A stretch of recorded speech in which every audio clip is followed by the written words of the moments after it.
तो हाँ जी सर जी, देखो जी, ये आपके बच्चे की जन्म कुंडली का चार्ट है। इनकी बनी है मिथुन लग्न की जन्म कुंडली। और इस लग्न कुंडली के जो मालिक बने हैं वो है बुध ग्रह। इसकी कुंडली में कुछ ग्रह अच्छे हैं, कुछ ग्रह खराब भी हैं। जो ग्रह इसके अच्छे हैं, गुरु अच्छा, मंगल अच्छा, शुक्र अच्छा, बुध अच्छा, ये चारों ग्रह अच्छे हैं। इसके अलावा चंद्रमा, ये आधे अच्छे फल देगा, आधे खराब फल। और जो सबसे ज़्यादा मुझे खराब लगे हैं, इसके सबसे ज़्यादा लगा है खराब राहु, जो कि नीच का है। केतु नीच का है, ये देंगे खराब फल। सूर्य भी देगा ये खराब फल, थोड़े से अच्छे फल भी देगा। शनि ज़्यादातर अच्छे फल देगा, थोड़े से खराब फल भी देगा। तो मैं आपको पूरा विस्तार से बताऊंगा कि जो ग्रह इसके अच्छे हैं क्या अच्छे फल देंगे, खराब ग्रह क्या खराब फल देंगे, क्यों खराब फल देंगे, उनको कैसे सही करना है, क्या उपाय करने हैं। तो चलिए शुरू करते हैं। तो सबसे पहले मैं आपको इसकी कुंडली की भविष्यवाणी करने से पहले थोड़ी सी बेस की जानकारी बताऊंगा, ताकि जो आपको मैं भविष्यवाणी बताने वाला हूँ वो आपको अच्छी तरह से समझ आ जाए। तो बेसिक जानकारी ये है कि ये जो इनकी मैंने कुंडली का चार्ट बना रखा है, इसमें है टोटल 12 घर। और ये जो 12 घर हैं इस बच्चे की लाइफ की किसी ना किसी जानकारी को दर्शाएंगे, रिप्रेजेंट करेंगे। तो 12 घर कौन से हैं, पहले आप थोड़ा सा इस बात को समझ लें। यहाँ से इस बच्चे का पहला घर शुरू होगा। ये है इसका पहला घर, आप याद कर लो। तो ये पहला घर है, ये है इसका दूसरा घर, तीसरा घर, ये चौथा घर है, ये पांचवा घर, छठा घर, सातवां घर, आठवां घर, नौवां घर, 10वां घर, और ये 11वां घर, और ये 12वां घर। फिर आ गया पहला घर। ये जो पहला घर है इस बच्चे का शरीर है। इस बच्चे की जो शरीर की बनावट है, इसकी सेहत, स्वभाव, रंग रूप, पर्सनैलिटी, सर, मस्तक, इस पहले घर से देखेंगे। दूसरा घर है इसके धन का। तीसरा घर इसके छोटे भाई बहनों का है। ये चौथा घर इसकी माता, मकान और वाहन का है। पांचवा घर है इसके बच्चों का और इसकी पढ़ाई का। छठा घर शत्रु रो कर्जे का है। सातवां घर है इसकी पत्नी का। आठवें घर से इसकी उम्र देखेंगे। नवम भाव से भाग्य है। ये 10वां भाव इसके काम काज का है, पिता का भी है। ये 11वां घर लाभ का, और ये लास्ट में 12वां घर इसके खर्चों का है। तो कहने का मतलब ये जो 12 घर इसकी लाइफ की किसी न किसी जानकारी को दर्शाएंगे। जैसे कि देखो जी, मान लो दूसरा अगर मैंने धन का बोला, तो धन के लिए यहाँ पे 4 नंबर लिखा है, उसका मालक चंद्रमा है, चंद्रमा को देखेंगे। ऐसे ही ये सातवां अगर इसकी मैंने पत्नी का बोला है, तो पत्नी के लिए यहाँ पे 9 नंबर लिखा है, इसका जो मालक गुरु है, गुरु को भी देखेंगे। और इस सातवें घर में ये जो राहु बैठा है, राहु को भी देखेंगे। ऐसे ही ये पांचवा अगर इसकी मैंने संतान का और इसकी पढ़ाई का बोला, उसके लिए यहाँ पे 7 नंबर लिखा है, मालक इसका है शुक्र, शुक्र को भी देखेंगे। और इस घर के ऊपर इन चारों की दृष्टि है, इनको भी देखेंगे। तो कहने का मतलब ये है कि जो भी कुछ देखना है उस घर का सबसे पहले मालक देखना है, मालक कौन है, कहाँ बैठा है, और उस घर के ऊपर जिन ग्रहों की दृष्टि है उनको देख लेना है। अब देखो जी, बात करते हैं भविष्यवाणी की। ये जो 9 ग्रह है, अपना अच्छा बुरा असर कब देते हैं, जब इनकी दशा आती है। दशा देखनी सबसे ज़्यादा जरूरी है। अभी जैसे कि इस बच्चे के ऊपर जो दशा चल रही है वो है शनि ग्रह की। शनि की चल रही है बड़ी महादशा, जो कि अभी चली है। देखो जी, तीसरा महीना 21 से अभी चली है, अभी काफ़ी लंबी चलेगी 2040 तक। क्योंकि शनि की जो महादशा 19 साल की होती है।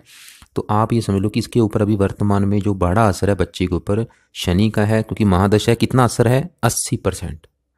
यानी कि इसकी 100 में से जो 80% लाइफ है, वो 80% इसके साथ जो भी कुछ हो रहा है अभी वर्तमान में, जो भी खा रहा है, पी रहा है, काम कर रहा है, कुछ भी इस शनि की वजह से हो रहा है। बाकी बचा 20% हमारे ऊपर असर होता है, जिसकी अंतर्दशा होती है। और यहाँ पे देखो, अंतर्दशा भी शनि की है, और अंतरिक्ष भी शनि की है, वो भी अभी 24 तक चलेगी। अभी चलिए तीसरा महीना 21 से, और 24 तक चलेगी। तो आप समझ लो कि इसके ऊपर पूरा का पूरा जो 100 में से 100% असर है वो शनि का ही है। और एक इसके ऊपर 7.5 भी चल रही है, और ये 7.5 इसके ऊपर चली है, 2 साल हो चुके हैं चली को। ये चली है 24 जनवरी 2020 से। तो 7.5 भी, क्योंकि आपको पता है कि शनि की ही होती है, और ये 7.5 होती है 7.5 साल की। अभी 2 साल हुए हैं, अभी 5.5 साल की पड़ी है। तो 7.5 का भी इसके ऊपर असर है। तो कहने का मतलब इस बच्चे के ऊपर जो असर है वो शनि का ही है, क्योंकि शनि की महादशा भी है और शनि की अंतर्दशा है। और 7.5 अलग चीज़ है। ये देखो जी, प्लेसमेंट है। महादशा क्या होती है, प्लेसमेंट के हिसाब से। पहले आपको हम 7.5 भूल जाओ आप, पहले आप ये समझ लो कि इसके ऊपर जो शनि की महादशा है हमें उसको समझना पड़ेगा। क्योंकि महादशा काफ़ी लंबी चलेगी कि शनि की जो महादशा है इसकी कैसी जाएगी, इसको अच्छे फल देगा या बुरे फल देगा। तो शनि यहाँ पे बैठा इसका ये चौथा घर है, और ये चौथा घर है इस बच्चे की माता का। इसके अलावा ये इसके मकान का घर है, इसके वाहन का घर है, इसकी जो भूमि जमीन जायदाद है वो यहाँ से देखेंगे। घरेलू सुख हो गया, घर का वातावरण हो गया, घर की ज़रूरतें, नौकर चाकर, सब कुछ इस चौथे घर से देखेंगे। और चौथे घर में ये जो शनि बैठा है हम शनि से भी देखेंगे। और चौथे घर का जो मालक है यहाँ पे 6 नंबर लिखा है, इसका भी इस घर का भी का मालक है वो है ये बुध। इस बुध को भी देखेंगे। तो शनि देखो जी बुध का है मित्र, मित्र के घर में बैठा है, मेहमान बन के आया। मैं आपको एक एग्जाम्पल समझाता हूँ। मान लो आपका घर में, आपकी बात कर रहा हूँ, आपके घर में कोई आपका दोस्त बंदा आपके घर में आके बैठ जाए, तो वो आपका क्योंकि फ्रेंड है तो आपके घर का मतलब अच्छा ही करेगा। वो मेहमान बन के आया आपकी मतलब घर की देखभाल ही करेगा, नुकसान नहीं करेगा। तो शनि यहाँ पे मित्र राशि में बैठा है, मतलब इस घर का करेगा अच्छा। शनि वैसे भी इस कुंडली में योग कारक है। योग कारक का मतलब यहाँ पे जो 11 नंबर लिखा है ये इस घर का मालक है नवम भाव का। नवम भाव से हम देखते हैं भाग्य है। भाग्य हो गया तीर्थ यात्रा, विदेह यात्रा, ईश्वर की भक्ति होगी। और इस घर का जो मालक बना है शनि बना है, इसका मतलब भाग्य शनि बना है। और शनि यहाँ पे 10 नंबर लिखा है, 8वें घर का भी मालक है। 8वां घर वैसे खराब घर माना गया। इस घर से हम देखते हैं आयु, मृत्युदल, कष्ट, लंबी बीमारी, दुर्घटना, गुप्त रोग, गुप्त विद्या, ससुराल की स्थिति, गरीबी, रुकावटें। तो सिंपल सा देखो जो आपको मैं अगर बताऊँ कि शनि की जो दशा इसकी चली है मतलब इसको कैसी जाएगी, तो आप समझ लो कि शनि की दशा इसको 100 में से 70-80% अच्छे फल देगा। थोड़े से खराब फल भी देगा 20-30%, बाकी 70-80% अच्छे फल देगा। तो अच्छे फल क्या देगा, खराब फल क्या देगा, वो आपको मैं बता देता हूँ। तो जैसे कि आपको मैंने अभी बोला कि शनि इसका भाग्येश है। भाग्येश उठ के देखो जी, भाग्य उठ के चला गया इसका चौथे घर में, तो उसको मतलब भाग्यवंशी लाइफ में अच्छा घर, अच्छी गाड़ी, भूमि जमीन जायदाद, नौकर चाकरी, सभी सुख मिलेंगे। क्योंकि ये चीज़ें चौथे घर से देखी जाती है, मकान वाहन भूमि जमीन जायदाद, ये चीज़ें चौथे घर से देखी जाती है। इसको ये सभी सुख मिलेंगे भाग्यवंशी। इसके बाद अच्छा घर होगा, अच्छी गाड़ी, भूमि जमीन, सभी सुख, किसी चीज़ की कमी नहीं रहेगी। इसके अलावा शनि 8वें घर का मालक है। 8वें घर से नवम भाव में बैठा है, इसकी आयु काफ़ी लंबी कर देगा क्योंकि शनि इसकी आयु का मालक है। और इसके अलावा यहाँ पे देखो जी शनि की 3 दृष्टियाँ होती हैं। इसकी तीसरी दृष्टि यहाँ पड़ेगी छठे घर के ऊपर, 7वीं यहाँ पड़ेगी 10वें घर के ऊपर, और 10वीं दृष्टि पड़ेगी पहले घर के ऊपर। तो 10वीं दृष्टि जो पहले घर के ऊपर पड़ेगी, क्योंकि यहाँ पे भी मित्र राशि है तो पहले घर का भी अच्छा करेगा। इसको मेहनती बनाएगा, भाग्य, क्योंकि भाग्य का मालिक लगन को देख रहे इसको भाग्यशाली बनाएगा, पराक्रमी बनाएगा, साहसी बनाएगा, लेकिन थोड़ा सा क्रोधी भी बनाएगा, जिद्दी बनाएगा, क्रोधी बनाएगा, हट्टी बनाएगा, क्रोध इसको ज़्यादा आएगा। अब देखो जी शनि खराब फल क्या देगा वो समझ लो। शनि क्योंकि जैसे ये चौथा घर मैंने बोला है कि इसकी माता का है, तो ये या तो माता को करेगा बीमार, या माता थोड़ी बहुत ही कम बन सकती है, क्योंकि 8वें घर से बीमारी भी देखी जाती है, माता को बीमार भी कर सकता है, या माता को लेकर कोई दिक्कतें परेशानियाँ आ सकती हैं, या माता से मनमुटाव हो सकता है। दूसरा, इसकी 7वीं दृष्टि पड़ेगी 10वें भाव के ऊपर, यहाँ पे शत्रु राशि, 10वें भाव संबंधी भी दिक्कतें आ सकती हैं। 10वें भाव जैसे कि काम काज का, थोड़ा बहुत काम काज की रिगार्डिंग दिक्कतें, पिता का घर है, पिता से भी मनमुटाव हो सकता है। और तीसरी दृष्टि पड़ेगी छठे घर के ऊपर, छठा घर रोग का, इसको रोगी भी शनि बना सकता है, शत्रु बढ़ा सकता है इसके। तो अब देखो जी हमने क्या क्योंकि हम यहाँ पे मेन सवाल ये है कि भाई इसके बुरे फलों से बचना है और अच्छे फलों को बढ़ाना है। अगर आप चाहते हैं किसी बच्चे को शनि के मतलब बुरे फल ना मिले, अच्छे फल मिले, सिर्फ शनि मतलब उसको अच्छे फल ही दे, बुरे फल बिल्कुल ना दे, तो आपने क्या करना है, जहाँ तो ये अगर बच्चा कर सकता अच्छी बात है, नहीं तो इसके माँ बाप को चाहिए कि इसके नाम का संकल्प ये लेना है, शनि से प्रार्थना करनी है कि हे शनि देवता जी, आपकी जो बड़ी महादशा है हमारे बच्चे के ऊपर चल रही है, इसका नाम बोलना है। वैसे मैं आपको संकल्प कैसे लेना है वीडियो लग से भेजूंगा। संकल्प लेके तो जहाँ तो इसका माँ चाहे बाप ने इसके संकल्प लेके इसके जो मंत्रों की संख्या है वो सिद्ध करनी है। मंत्रों की संख्या है 23,000, उसको करना है सिद्ध। सिद्ध कैसे होंगे वीडियो में आपको लग से भेजूंगा, उसको देख लेना। इसका मंत्र है ओम शम शनिश्चराय नमः। रात के समय रोजाना 2-3 माला करके 2-3 महीने लगेंगे, मंत्रों की संख्या सिद्ध कर देनी है। सिद्ध करने से क्या होगा, इसके जो बुरे फल मैंने अभी बताए उसमें कमी आ जाएगी और जो अच्छे फल हैं वो बढ़ जाएंगे।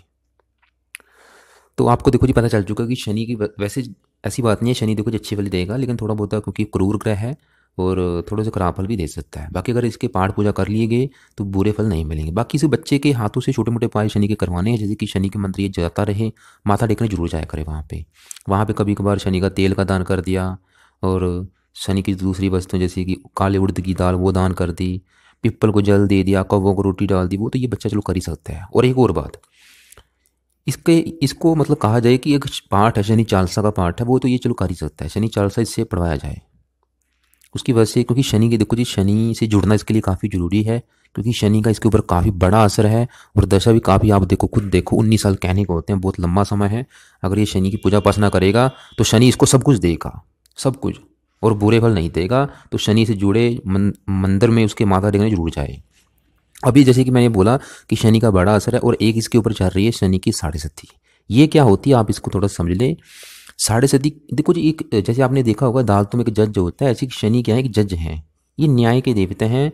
बंदा जो भी अपनी लाइफ में कर्म कर रहा है अच्छे बुरे, उस कर्मों का फल कब मिलता है, जब शनि की साढ़े सती आती है। और जरूरी नहीं कि कर्म इसी जन्म के हों, हो सकता है कि वो कर्म पिछले जन्म के भी हों। तो अभी इस बच्चे के ऊपर साढ़े सती चली हुई है 24 जनवरी 20 से। इस बच्चे के देखो जी जो भी कर्म है, चाहे वो इस जन्म के हैं चाहे पिछले जन्म के हैं, उस अगर इसके अच्छे कर्म करके आए पिछले जन्म में तो उसको साढ़े सती में अच्छे फल मिलेंगे, अगर बुरे कर्म किए हैं तो साढ़े सती में बुरे फल मिलेंगे। और शास्त्रों में ये भी कहा जाता है कि अगर 18 साल से उम्र बच्चे की कम होती है, उस साढ़े सती का जो असर होता है वो माँ बाप के ऊपर भी आ जाता है। तो साढ़े सती जो इसके ऊपर चल रही है, इसका जो इफेक्ट है वो इसके माँ बाप इसके परिवार वालों के ऊपर भी आ सकता है, उनको मतलब अच्छे बुरे फल मिल सकते हैं।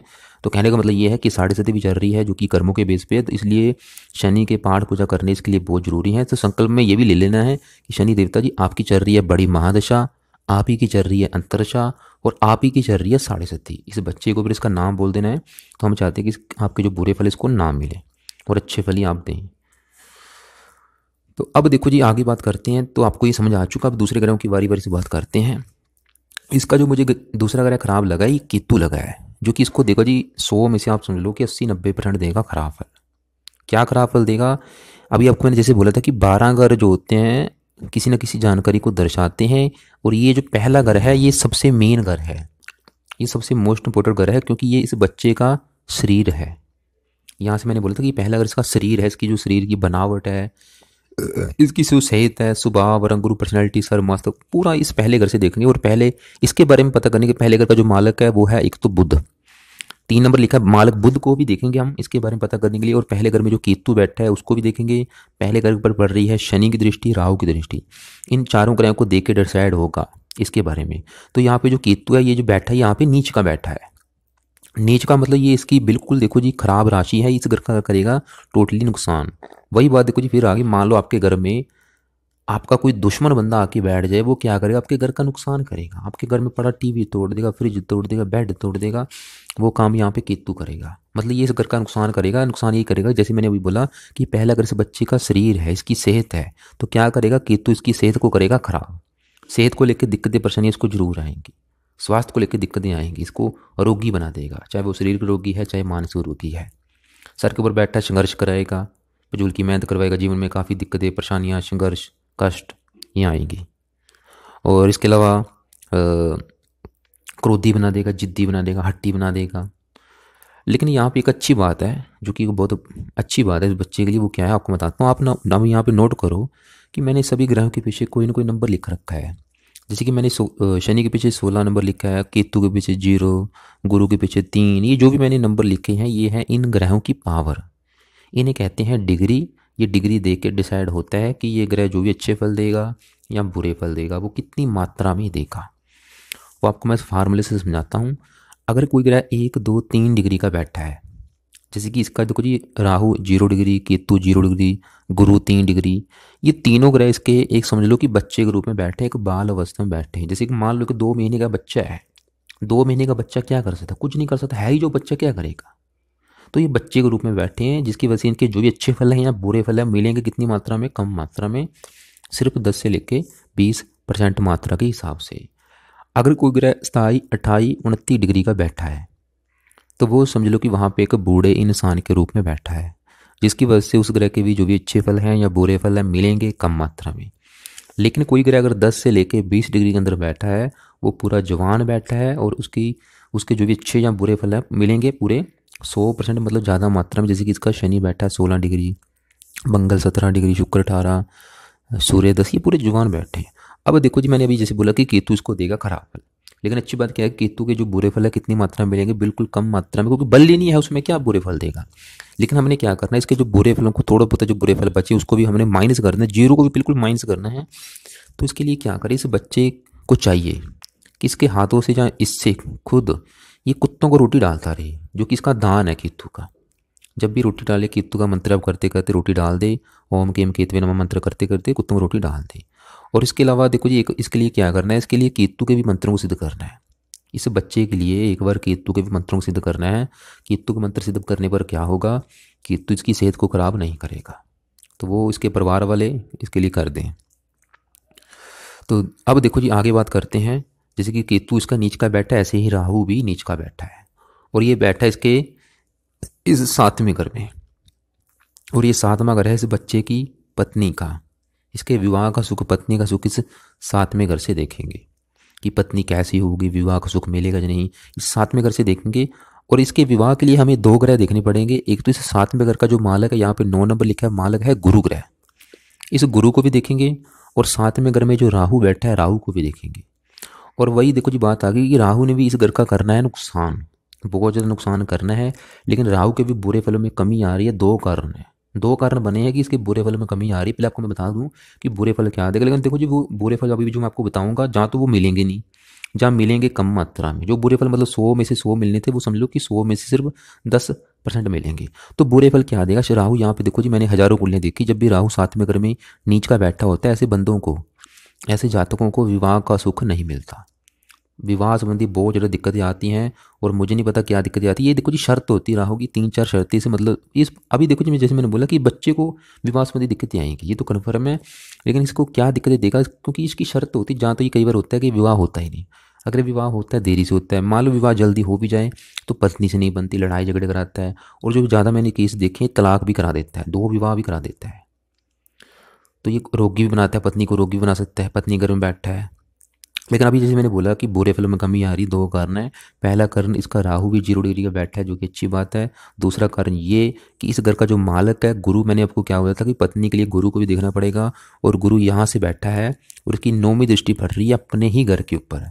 तो राहु को रोकेगा कि भाई तू मेरे घर का नुकसान नहीं कर सकता, तो अपने घर को देख रहा है तो अपने घर का करेगा अच्छा। लेकिन फिर भी हमने क्या करना है, राहु के बिल्कुल इसको भी मतलब शांत करना है। इसके लिए क्या करना है, इसका एक दान है सतनाजे का दान, वो इसके हाथों से आप करवा सकते हैं। और इसके लिए आपको मैं एक 25 उपाय वाली वीडियो भेजूंगा, 25 उपाय लिख रखे हैं राहु के, वो वीडियो देखो। जो आपको लगता है कि आप उपाय कर सकते हैं, ये बच्चा कर सकता है, वो कराओ। जैसे कि शिवलिंग पर जल देना, वो भी ये कर सकता है आराम से बच्चा। और बाकी एक बार इसके भी चलो मंत्रों का आगे चल के आप सिद्ध कर लेना। अब इसके दूसरे ग्रहों की बात करते हैं। यहाँ पे ये 4 ग्रह की बात करते हैं। ये 4 ग्रह वैसे ज़्यादा अच्छे फल देंगे। तो यहाँ पे अभी देखो जी वही फार्मूला फिर आगा। मान लो एक घर में, एक घर है, उस घर में 4 बंदे बैठे हैं। मान लो आपका ही घर है, आपके घर में आप भी बैठे हैं, आपका मान लो वहाँ पे एक शत्रु बैठा है। आपका जो शत्रु आपके घर का करेगा नुकसान, लेकिन अगर आप वहीं पे बैठे होंगे, आप क्या करेंगे, उसको रोक देंगे। वो काम यहाँ पे देखो जो होगा, इस घर में कुछ इस घर का अच्छा करेंगे, कुछ घर का करेंगे खराब। और ये घर है इस बच्चे का 11वां घर, और 11वां घर होता है एक अच्छा घर होता है। इस घर से हम देखते हैं लाभ, इनकम के साधन देखते हैं, बड़े भाई बहन देखते हैं, इच्छाएं पूरी देखते हैं, मित्रों को सुख देखते हैं। तो पहले इस घर का जो मालिक है उसकी अगर बात करें, इस यहाँ पे 1 नंबर लिखा है वो है मंगल। और अच्छी बात क्या है कि इस घर का जो मालिक मंगल है, यहाँ पे देखो ये अपने घर में बैठा है, तो जहर सी बात है इस घर का करेगा अच्छा। तो मंगल की अगर बात करें, मंगल यहाँ पे क्या अच्छे फल देगा, मंगल वैसे खराब फल भी देगा, अच्छे फल भी देगा मंगल, क्योंकि यहाँ पे 8 नंबर लिखा है, छठे घर का भी मालिक है, जो कि छठा घर होता है शत्रु रोग कर जाएगा। इस कुंडली में वैसे मंगल मार्किश भी है, तो अच्छे फल ये देगा कि 11वां अगर लाभ का है, इसको धन लाभ देगा, यहाँ से इनकम के साधन देखे जाते हैं। ये 11वां अगर होता है धन कमाने का, और ये दूसरा अगर होता है धन जोड़ने का। तो ये लड़का मतलब काफ़ी धन कमाएगा, इसके धन कमाने के साधन बहुत ज़्यादा होंगे, इसकी सभी इच्छाएं पूरी होंगी। ये मतलब बहुत ज़्यादा अमीर होगा, धनी होगा, धन की कमी नहीं रहेगी इसके पास। लेकिन मंगल यहाँ पे देखो जी चौथी दृष्टि पड़ेगी यहाँ पे दूसरे घर के ऊपर। दूसरा अभी घर जैसे मैंने बोला कि धन जोड़ने का होता है, तो मंगल की वजह से इसका धन खर्च भी बहुत ज़्यादा होगा, धन की हानि भी होगी। और दूसरा घर है इसके परिवार का, फैमिली का, तो परिवार को भी लेकर कोई ना कोई दिक्कतें आ सकती हैं, क्योंकि परिवार में सभी आ जाती हैं, माता पिता भाई बहन सभी, परिवार संबंधी भी दिक्कतें परेशानियाँ आ सकती हैं, खासकर मंगल की दशा में। चाहे तो उससे कम बन सकती है, चाहे उससे दूर जाना पड़ सकता है। दूसरा अगर वाणी का है, इसकी जो वाणी है, बोलने का तरीका बहुत ज़्यादा कठोर होगा। इसकी वाणी की वजह से लोगों से भी इसकी कम बनेगी, वाणी थोड़ी सी कठोर होगी, जिद्दी होगा, क्रोधी होगा, हट्टी होगा, परिवार से भी कम बन सकती है। बाकी देखो जी मंगल धन के मामले में मतलब धन ही जरूर बनाएगा, धन आएगा भी जरूर और धन खर्च भी होगा। अब यहाँ पे आगे बात करते हैं गुरु ग्रह की। गुरु भी अच्छे फल देगा। गुरु अच्छे फल ये देगा, जैसे मैंने बोला कि गुरु यहाँ पे जो 9 नंबर लिखा है 7वें घर का मालिक है, जो कि इसकी पत्नी का है। और यहाँ पे 12 नंबर लिखा है 10वें भाव का मालिक है, जो कि इसका काम काज का हो गया, पिता का हो गया। तो गुरु यहाँ पे अच्छे फल ये देखा कि इसको देखो जी पत्नी उठ के चलेगी लाभ के घर में, पत्नी के आने के बाद धन लाभ भी मिलेगा, पत्नी के आने के बाद मतलब इसके धन आने के साधन भी बढ़ेंगे, धन कमाने के। और पिता के लिए भी अच्छा है, इस बच्चे का जो जन्म है वो पिता के लिए भी अच्छा है, और काम काज उसको अच्छा है। और इसको तीसरे घर को देगा मेहनती बना देगा, पांचवें घर को देगा पुत्र के योग बना देगा, पढ़ा लिखा बना देगा, क्योंकि पांचवें घर होता है पढ़ाई का, संतान का। तो गुरु भी समझ लो कि अच्छा है। अब यहाँ पे शुक्र की बात करें, शुक्र इस कुंडली में 2 घरों का मालिक है। तो ये जो 7 नंबर लिखा है इस घर का, 5वें घर का जो कि है इसकी संतान का, पढ़ाई का। तो संतान उठ के चली गई है लाभ के घर में। मतलब इसका जो भाग्योदय होगा, एक तो विवाह के बाद भी होगा, संतानों के बाद भी होगा। भाग्य का मतलब देखो जी, भाग्य अलग चीज है। मतलब इसकी विवाह के बाद और संतान होने के बाद इसके बाद धन आएगा। ऐसा नहीं कि पत्नी से अच्छी बनेगी, पत्नी से लड़ाई झगड़े भी होंगे, वो बात अलग है। लेकिन पत्नी के आने के बाद और संतान आने के बाद इसके पास धन आना शुरू हो जाएगा, धन आने के साधन बढ़ जाएंगे। बाकी पत्नी से लड़ाई झगड़े जो होंगे वो इस राहु की वजह से होंगे। तो क्योंकि शुक्र 5वें घर का मालिक है, लाभ के घर में बैठा है और अपने घर को देख रहा है, इसको पढ़ा लिखा भी बनाएगा, बुद्धिमान भी बनाएगा, शुक्र भी अच्छे फल देगा। बुद्ध की बात करें, बुद्ध भी अच्छे फल देगा। यहाँ पे 6 नंबर लिखा है चौथे घर का मालिक है, जो कि इसकी मैंने अभी बोला था कि माता मकान वाहन का है। और 3 नंबर लिखा है पहले घर का मालिक है। शरीर इसका देखो जी लाभ के घर में बैठा है, इसकी इच्छा भी होगी काफ़ी धन कमाने की, धन कमाएगा भी जरूर, और मकान मान का सुख भी इसको देगा बुद्ध। तो ये 4 ग्रह समझ लो कि अच्छे फल देंगे। अब यहाँ पे सूर्य की बात करें तो ये भी देगा इसको खराब फल। तो अब देखो जी सूर्य खराब फल क्या देगा जी। घर है 12वां घर, 12वां घर एक अच्छा घर नहीं माना गया। इस घर से देखते हैं खर्चा, हानि, दान, दंड, हॉस्टल के खर्चे होके, पागलखाना, विदेश यात्रा, जेल यात्रा, काफ़ी चीज़ें देखी जाती हैं। सूर्य यहाँ पे बैठा शुक्र घर में, जो कि इसका शत्रु है। सूर्य यहाँ पे 5 नंबर लिखा है, तीसरे घर का मालिक है, जो कि इसके छोटे भाई बहनों का है, पराक्रम का, उद्यम का। पराक्रम भंग जो बना, सूर्य की दशा में थोड़ी सी दिक्कतें वैसी आएंगी। तो सूर्य यहाँ पे देखो जी इसको रोगी बना देगा, रोग दे सकता है, कोई ना कोई सेहत को लेकर दिक्कतें, मस्त रोगी, नेत्र रोगी बना सकता है। सूर्य पिता कारक है, इसके पिता संबंधी दिक्कतें परेशानी आ सकती हैं, जहाँ पिता के जीवन में कोई कष्ट आ सकता है, या पिता से कम बन सकती है। और सरकार का कारक है, सरकारी कामों में दिक्कतें आ सकती हैं, सरकार से कोई ना कोई दंड, इसको दंड मिल सकता है, खासकर सूर्य की दशा में। और तीसरा अगर होता है छोटे भाई बहनों को, अगर इसके छोटे भाई बहन होंगे उनको लेकर दिक्कतें, या तो छोटे भाई बहन को सुख में कमी कर देगा, मित्रों संबंधी से धोखा मिल सकता है, विदेश लेके जा सकता है, धन का फजूल खर्च कराएगा। 36 वर्ष की आयु के बाद ये कोई रोग दे सकता है, उधर रोग या धन की हानि करा सकता है। बाकी देखो जी, लेकिन अब देखो जी सवाल वही है कि बुरे फलों से भाई बचे कैसे हैं, बुरे फलों से सूर्य से बचना कैसे इसे बच्चे ने। तो इसके लिए क्या करे, सूर्य को ये रोजाना जल दिया करे। सूर्य को बच्चे को चाहिए कि रोजाना जल दे, और इसकी वस्तुओं का सुबह के टाइम दान किया करे। जब सूर्य निकलता है इसकी वस्तुएं होती है लाल रंग की। आप मेरे चैनल पे जाके देख लेना कि सूर्य का दान क्या है, उसमें मैंने काफ़ी विस्तार से बता रखा है, वो वीडियो देखो जाके। वो जो दान आप बच्चे से, क्योंकि दान क्या है, सिंपल सा दान होता है, कोई भी लाल रंग की चीज़ों का दान आप इस बच्चे के हाथों से करवा सकते हैं, वो वीडियो देख लेना आप जाके। यहाँ पे चंद्रमा की बात करें, दूसरे घर का मालिक है, दूसरे घर से 8वें घर में बैठा है। थोड़ा सा धन को लेकर थोड़ी शुरुआत में दिक्कतें जरूर आएंगी, एक बार इसके भी आप मंत्रों को सिद्ध कर लेना चंद्रमा के। तो ये था देखो जी कुंडली का फलन। देखिए एक बार मैं फिर बोलूँगा, अभी इसके बच्चे के लिए शनि के उपाय करने जरूरी हैं, क्योंकि बड़ा असर है। जहाँ तो अगर ये बच्चे से भी थोड़े बहुत पाठ पूजा करवाए जाएँ, जैसे कि शनि चालीसा ही अगर पढ़ सकता अच्छी बात है, और शनि के मंत्रों को सिद्ध इसके लिए किया जाए। और शनि मंदिर ये जाता रहे, छोटे मोटे उपाय जैसे शनि के, जैसे कौवों को रोटी देना, पिप्पल को जल देना, वो कराया जाए। हनुमान जी का पाठ आप इसके लिए इसको बोला जाए कि हनुमान जी का पाठ करें। और राहु का जो मैंने बोला सतनाजे का दान, वीडियो भेजूंगा मैं राहु के ऊपर, सभी वो देख लेना। केतु के लिए कुत्तों को रोटी, और सूर्य को जल हो गया। और बाकी देखो जी आप ऐसा करना, एक बार मुझे कॉल कर लेना, कॉल करके जो भी आपको बात समझ ना आई हो वो आप कॉल करके पूछ लेना। और कॉल करने से पहले एक बार अपने सवालों को लिख लेना पहले। और इस वीडियो के अलावा मैं कुछ अलग से वीडियो आपको भेजूंगा, उनको भी देख लेना। जो दान करना है इस बच्चे ने, राहु का दान करना है, केतु का दान करना है, और सूर्य का दान करना है। इनके दान जरूर करें। तो दान के ऊपर एक मैं आपको वीडियो भेजूंगा अभी, 9 ग्रह दान की, उसमें लिख रखे हैं इन ग्रहों के क्या क्या दान है। बाकी स्पेशली जो विस्तार से देखना है वो अलग से वीडियो बना रखी है, वो देखो जाके।